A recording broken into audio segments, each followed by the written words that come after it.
Now, time for Fox Carolina weather. Weather Rate certified most accurate local forecast. And we want to get a look at your forecast. Isaac is joining us once again. And Isaac, you looked up to the sky today, and I feel it's very typical of summer. One half you look at, it's bright sunshine. The other half, it looks like gloom and doom because that storm comes popping in really out of nowhere. And I think you said tomorrow might be a little bit of a similar story for us. Yeah, for sure. We're going to see the sun. We're going to see some storms. So the darkening sky will be with us again tomorrow. But I do think that there will be fewer storms to deal with tomorrow. On radar this evening, thankfully things have quieted down after a fairly active day earlier today. We are still watching a shower in progress in Abbeville County, not far from Calhoun Falls and Lounsville, but outside of that, things are quiet and rain and storm free. We're seeing that across our region. You can see the signs of those storms weakening a couple of hours ago thanks to the sun setting. Temperature-wise, very mild and humid out the door. 77 in Greenville downtown, 73 in Anderson and Lawrence. Still hanging on to 70 in Asheville. Forecast in the upstate tonight, upper 60s with some patchy fog developing after midnight, mild and muggy weather sticking around.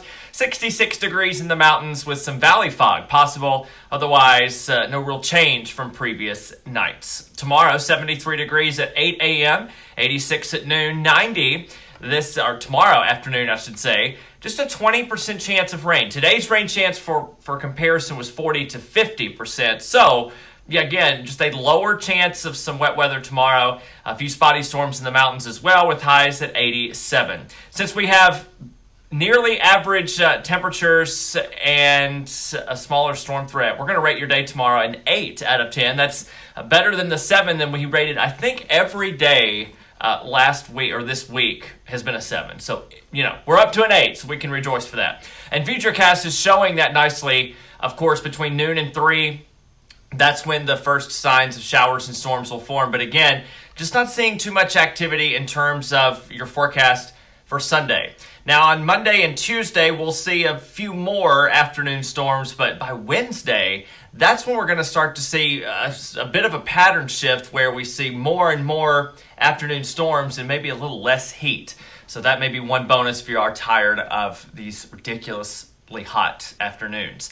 Let's talk tropics. All kinds of things happening here. This is Southern Texas. Tropical storm and hurricane warnings are still in effect because Hurricane Hannah made landfall about 5.5 hours ago on Padre Island, just north of Port Mansfield. This is moving west and southwest. Still a hurricane, of course, rapid weakening once it gets inland and it crosses the border into Mexico, where the mountains will basically destroy the system very quickly. And you can see by tomorrow night, winds are down to 35, with the remaining issue, of course, being flooding. Gonzalo, thankfully, is a remnant disturbance. It did not survive the trek into the Eastern Caribbean.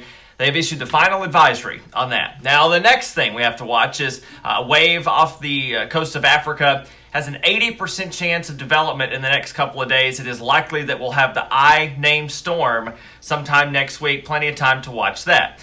Changing oceans, because we still have the Pacific. We have another United States state being threatened by a hurricane, Hawaii, in store for Hurricane Douglas. It's a Category 1 storm. The track takes it right over the capital city sometime Monday morning, and we will have that be something that we're also watching closely with hurricane warnings in effect there. As I mentioned, storm chances ramp up pretty substantially Wednesday, Thursday, and Friday. And look at here, highs from the 90s earlier in the week, falling down finally to below average into the mid and upper 80s. Shale?